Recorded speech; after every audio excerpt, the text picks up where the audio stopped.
महाराष्ट्र राज्याचे उपमुख्यमंत्री श्री अजित पवार यांचा मुलगा पार्थ पवार यांनी पुण्याच्या कोरेगाव पार्क एरियातील सरकारी मालकीची 45 एकर जमीन 300 कोटी रुपयाला विकत घेतली. म्हणजे तिचा मार्केट रेट सुमारे 1800 कोटी आहे.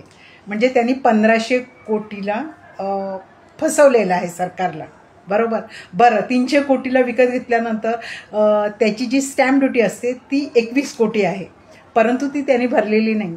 त्यांनी केवळ 500 रुपयात हा व्यवहार केलेला आहे आणि 30,000 काहीतरी रजिस्ट्रेशन फी असते ती भरलेली आहे वगैरे वगैरे.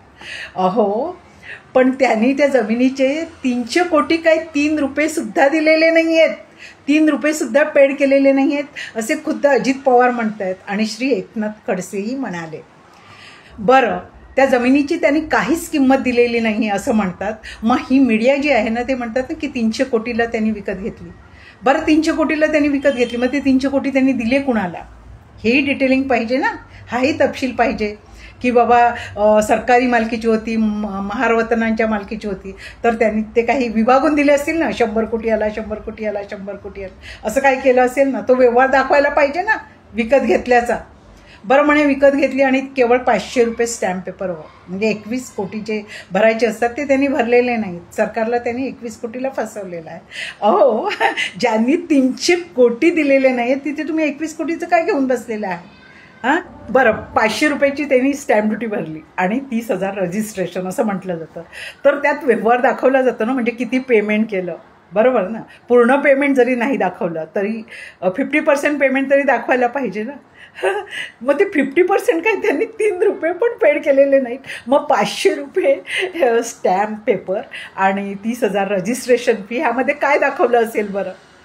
तर केवळ 30,500 रुपयात ही 45 एकर सरकारी जमीन आपल्या ताब्यात घेण्याचा प्रयत्न पवार फॅमिलीने केला होता असा निष्कर्ष निघत आहे. कोणताही पॉलिटिकल लीडर कोट्यावधी रुपये देऊन सरकारी जमीन विकत घेत नाही, ती विनामूल्य आपल्या ताब्यात ठेवतात आणि कालांतराने ती आपल्या ताब्यात घेतात.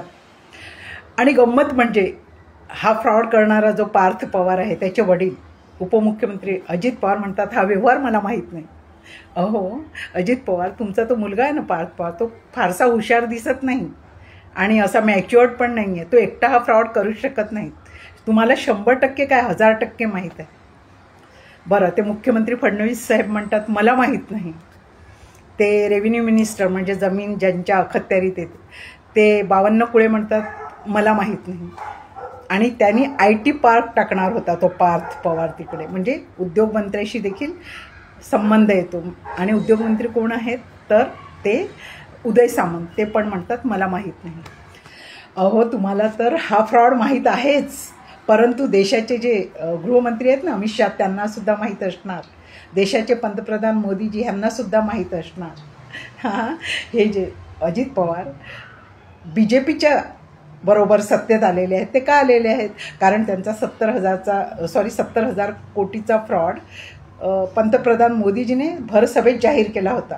तेव्हा आता पुढे काही आपलं खरं नाही ह्या भीतीने ते BJP बरोबर आले. हां, आणि आता BJPच्या अपरोक्ष त्यांनी जर सरकारी जमीन 45 एकर ती पण जर हडप केली म्हणजे 30,500 रुपयात, तर हे BJPवाले ह्यांना सोडतील? ते अमित शहा सोडतील? ते मोदीजी सोडतील? हा, सरळ ह्यांना सत्तेतून बाहेर काढतील आणि कदाचित जेलवारी पण होईल. मग अजित पवार खरोखर रिस्क घेतील का? त्यामुळे हा व्यवहार करताना त्यांनी नक्कीच BJPची अनुमती घेतली असेल आणि BJPच्या संमतीशिवाय ते पुढे जाऊच शकत नाही. आणि त्या सुप्रिया सुळेबाई म्हणतात की पार्थ म्हणतो आता मी चुकलो नाही. अहो, ह्या 5 वेळा खासदार झालेल्या बाई अशा बालिश स्टेटमेंट देतात म्हणजे जणू काय लहान भाचा खेळायला गेला, मस्ती करून आला आणि घरी त्याला कोणी ओरडू नये म्हणून म्हणणं आत्या आम्हाला मारू नको, मी काही चुकलो नाही, अशा प्रकारे. हो सुप्रिया सुळेबाई, आम्हाला माहिती आहे तुमच्यात नेतृत्व गुण नाहीत, तुमच्यात लिडरशिप नाही. तुम्ही ते एखाद्या पापविरू व्यक्तीसारखं हां तुमचं पण बरोबर आमचं पण बरोबर असं म्हणणाऱ्या नरोबा कुंजर. आणि तुम्ही ते संसद रत्न घेतात ते कसले ते आम्हालाही कळलेले नाही आहे. आणि तुम्ही विरोधी पक्षात असून देखील सत्ताधारी पक्षाला जिथे विरोध करायचा आहे तिथे विरोध करताना दिसत नाहीत. तरी पण आज तुम्ही इथपर्यंत ज्या पोचलेले आहेत ना, त्या केवळ आणि केवळ तुमच्या वडिलांच्या आशीर्वादामुळे. आणि अजित पवार, तुमचा मुलगा काय करतो हे तुम्हाला माहीत नसण्याची कारणं तुमच्याकडे भरपूर आहेत, बरोबर ना? ती तुम्ही स्वतःकडे जाणून बुजून ठेवलेली आहेत. पहिलं म्हणजे तुम्ही उपमुख्यमंत्री आहात, त्यात तुमचं समाधान झालेलं नाही. तुम्ही अर्थमंत्रीपद घेतलेलं आहे, त्यातही तुम्ही समाधानी नाहीत.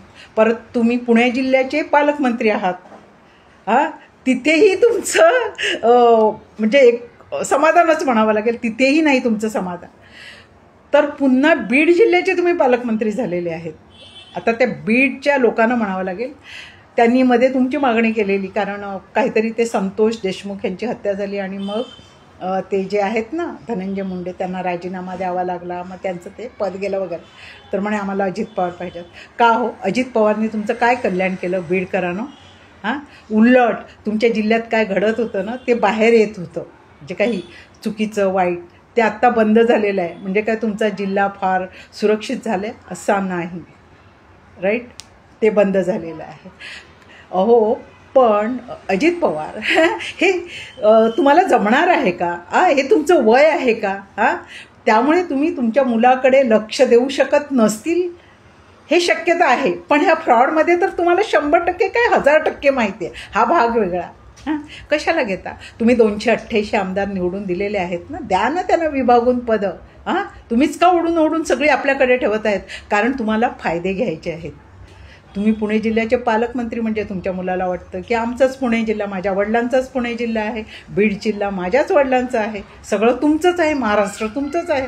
बरं, ते फडणवीस मुख्यमंत्री, ते पण मुख्यमंत्री पदावर समाधानी नाहीत. त्यांनी गृह खातं घेतलेलं आहे. आता गृह खातं म्हणजे किती महत्त्वाचं आहे. पूर्ण राज्याची सुरक्षा असते ना आपल्या हातात, ते पद स्वतःकडे ठेवलं आहे, राईट? आणि आता त्या गृह खात्याची काय वाट लागले ते सगळी महाराष्ट्रातली जनता पाहतच आहे.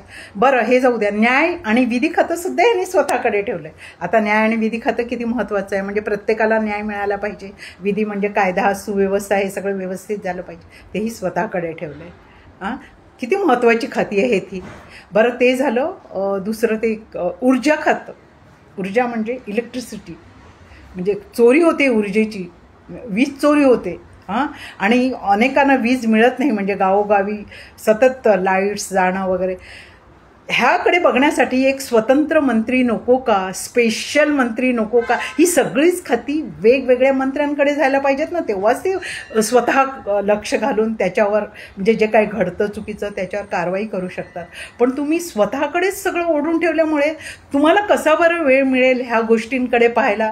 त्यात तुम्ही बिहारचं मतदान आलं की बिहारला जाता, साऊथकडचं मतदान असेल तर साऊथला जाता, तुम्ही इव्हेंट्स अटेंड करता, तुम्ही टी व्हीवर पण दिसता मध्ये मध्ये, तुम्ही पत्रकार परिषदा अटेंड करता, म्हणजे तुम्ही सतत बिझी असता असं आम्हाला दिसतं.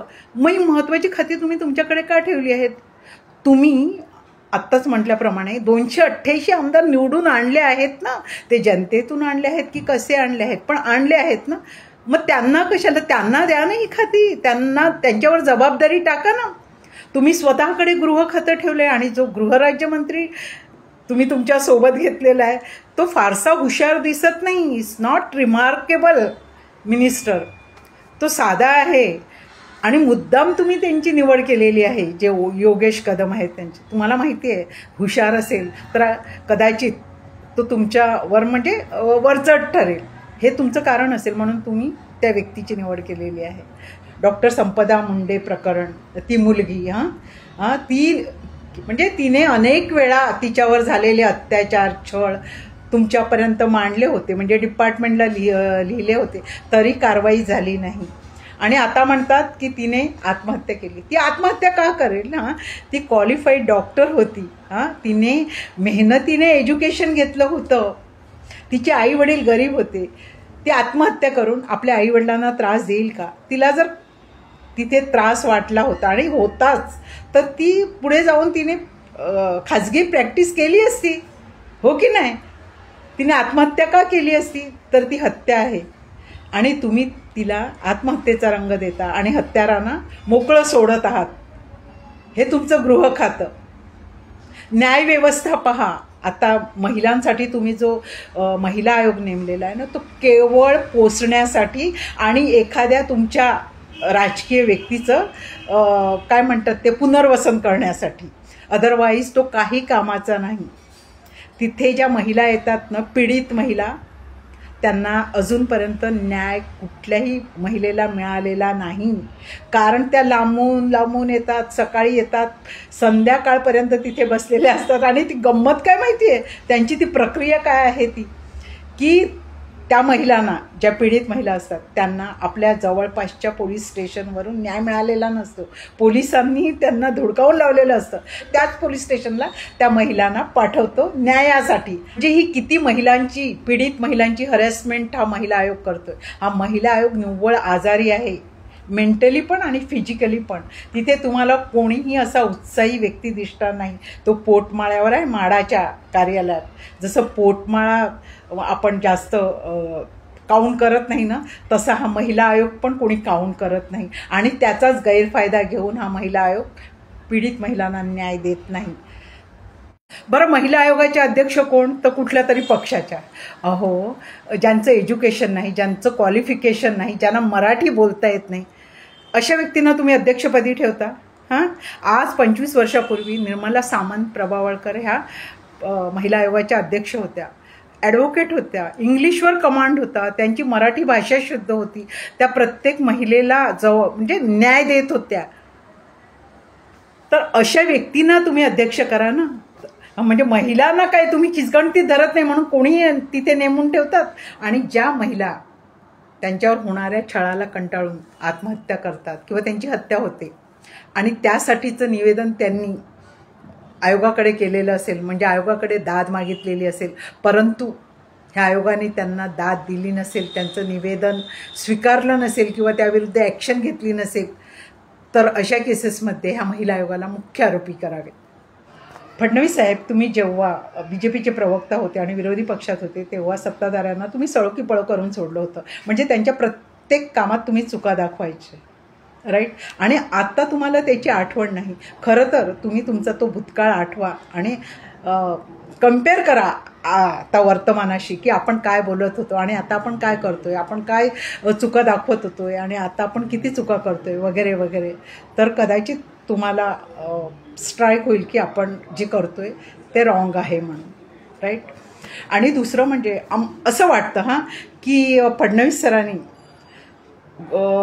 मुख्यमंत्री, गृहमंत्री, न्यायविधी खातं, ऊर्जा खातं आणि अनेक जे ते हे पण आहेत, म्हणजे काय ते पालकमंत्री पण आहेत. विदर्भातले जे काही 2-3-4 जिल्हे असतील ना, त्याचे पालकमंत्री पण तेच आहेत. ही सगळी पदं त्यांनी स्वतःजवळ ठेवलेली आहेत. त्याचं कारण अमित शाह असावेत, जे गृहमंत्री अमित शाह आहेत ना, ते असावेत. त्यांचं प्रेशर यांना असावं की जी महत्त्वाची खाती आहेत ती तुम्ही तुमच्याकडेच ठेवा, हां असावं. म्हणजे हा अंदाज आहे. तर फडणवीस साहेबांनी पण कळायला पाहिजे की नाही आपल्याकडे 288 आमदार आहेत ना, मग ते काय नुसते बसणार का? त्यांनाही जबाबदाऱ्या द्या ना, त्यांनाही त्यांचं जे काही आहे ना कार्य ते करू द्या ना, बरोबर की नाही. आणि फडणवीस साहेब, तुम्ही शेतकऱ्यांकडे इतकं दुर्लक्ष का करता? तुम्हाला माहिती आहे आता ह्या पावसात किती प्रचंड नुकसान झालेलं आहे शेतकऱ्यांचं. हां, आणि तुम्हीच म्हटलं होतं ना की 7-12 कोरा कोरा कोरा. मग आता काय, मग त्यांची कर्जमाफी का होत नाही? त्यांना नुकसान भरपाई का मिळत नाही? हां, शेतकऱ्यांना खरं तर तुम्ही प्रोत्साहनपर भत्ते द्यायला पाहिजेत. त्यांना शेती करण्यासाठी प्रवृत्त करायला पाहिजे. कारण आज जे शेतकऱ्यांचे हाल होत आहेत ना, त्यांची पुढची पिढी शेतीत येणार नाही आहे. आणि शेती कुणी करणारच नाही आहे. मग तुमच्याकडे पैसा असेल पण खायला अन्नधान्य नसेल. कारण शेतकऱ्यांनी शेती नाही केली ना, तर अन्नधान्य कुठून मिळेल? आणि तुम्ही जे आता लोकांना गरीब म्हणून जे 5 किलो फ्री वाटतायत ना, ते कुठून वाटणार? बरोबर ना. त्यांच्याकडून तुम्ही कमी म्हणजे त्यांचा उत्पादन खर्च निघतही नाही. एवढ्या कमी दरात तुम्ही त्यांच्याकडून अन्नधान्य ते विकत घेता. आणि गरिबांना नको आहे. गरीब तुमच्याकडे अन्नधान्य फुकट मागत नाहीत. ते म्हणतात आम्हाला रोजगार द्या, हाताला काम द्या आणि त्याचं वेतन द्या. ते आमचं स्वाभिमानाचं असेल, स्वकष्टाचं असेल. पण तुम्ही तसं करत नाहीत. त्यांना लाचार बनवता आणि शेतकऱ्यांचे हाल करता. का? खरं तर तुम्ही शेतकऱ्यांचं कर्ज माफ करा, त्यांना प्रोत्साहनपर भत्ते द्या, त्यांना विनामूल्य खत द्या, त्यांना विनामूल्य बी बियाणं द्या. तेव्हाच तर ते शेती करतील ना. हां, त्यांच्याकडे पैसा असेल तर ते करतील ना. जो जनतेचा पोशिंदा आहे त्याला तुम्ही अपाहिज करता, लाचार करता, त्याला तुमच्यापुढे हातपाय जोडायला लावतायत. हां, तो आत्महत्या करतोय. काही वाटत नाही तुम्हाला? तुम्ही पण व्यक्तीच आहात ना, माणूसच आहात ना. हां, तुम्हाला पण इमोशन असेल, तुम्हाला पण सिंपती असेल, एम्पथी असेल, दया असेल, दुःख असेल, सुख असेल, ह्या सगळ्या भावना असतील ना. पण त्याचा उपयोग तुम्ही राजकारणात करत नाहीत का? राजकारणात गेल्यानंतर हे सगळं नष्ट होतं का?